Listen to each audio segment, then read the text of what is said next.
Corona की दूसरी लहर से ली भारत ने सीख। विदेशी देशों को भारतीय वैक्सीन के निर्यात पर लगाई रोक। डब्ल्यूएचओ की मुख्य वैज्ञानिक सौम्या स्वामीनाथन का दावा। भारत की रोक से विदेशों में बढ़ा कोरोना के नए स्ट्रेन फैलने का खतरा।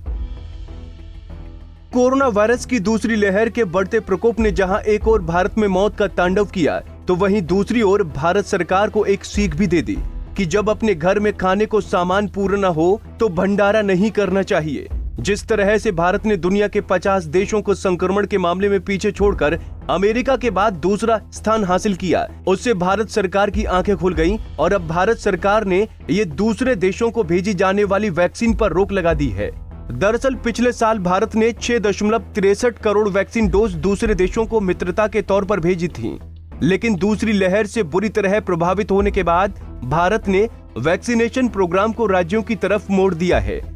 भारतीय वैक्सीनों को दूसरे देशों को निर्यात करने पर पाबंदी लगाने से दुनिया के 91 देशों पर कोरोना वायरस के नए स्ट्रेन का खतरा मंडराने लगा है, जिसमें ब्रिटेन और अमेरिका भी शामिल है, जिसका खुलासा डब्ल्यूएचओ की वैज्ञानिक डॉक्टर सौम्या स्वामीनाथन ने किया है। क्या कहती हैं डब्ल्यूएचओ की मुख्य वैज्ञानिक डॉक्टर सौम्या स्वामीनाथन?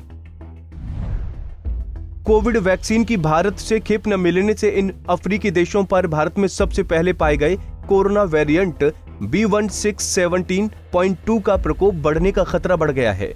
अन्य देशों से भी गरीब देशों को आपूर्ति की संभावना ना के बराबर है। इन देशों में B1617.2 वेरिएंट बेहद तेजी से फैल सकता है। न केवल B1617.2 वेरिएंट बल्कि अन्य वेरिएंट दुनिया में तेजी से पैर पसार सकते हैं। ये वायरस के बेहद संक्रामक रूप हैं। इनकी पहचान के पहले ही ये दुनिया में बेहद तेजी से फैल जाते हैं। वायरस के 117 वेरिएंट में ऐसा देखा जा चुका है। भारतीय वैक्सीन का था बेसब्री से इंतजार।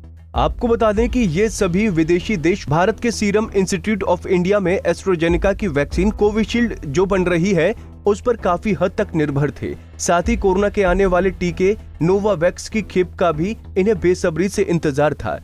ब्रिटेन ने पिछले साल अगस्त में 15 करोड़ टीकों का ऑर्डर दिया था। इसमें एस्ट्राजेनेका की 9 करोड़ वैक्सीन कोविशील्ड की डोज शामिल हैं। वहीं अमेरिका ने अगस्त 2020 तक 40 करोड़ डोज का ऑर्डर दिया था, जो अब पूरी तरह से रोक दिया गया है। एस्ट्राजेनेका के साथ पिछले साल किए गए कानूनी समझौते के अनुसार सीरम इंस्टीट्यूट को निम्न एवं मध्य आय वाले देशों को करीब 1 अरब वैक्सीन की आपूर्ति करनी थी। इसमें 2020 के अंत तक 40 करोड़ डोज की आपूर्ति शामिल है। अंतर्राष्ट्रीय वैक्सीन अलायंस गावी के तहत इन टीकों की आपूर्ति कुछ गरीब देशों को भी की जानी थी। अब भारत द्वारा निर्यात रोके जाने से देशों में बड़ा संकट पैदा होगा। कुल मिलाकर यह कहना गलत नहीं होगा कि भारत ने कोरोना की दूसरी लहर में जिस तरह से अपनों को खोया है, उसने भारत सरकार को एक सबक जरूर दे दिया है कि पहले अपना घर बार देखना चाहिए, बाद में कुछ और। Bureau desk, Punjab Kesari TV. हमसे जुड़े रहने के लिए हमारे YouTube चैनल को सब्सक्राइब करें और नई वीडियो की नोटिफिकेशन के लिए बेल आइकॉन को दबाएं।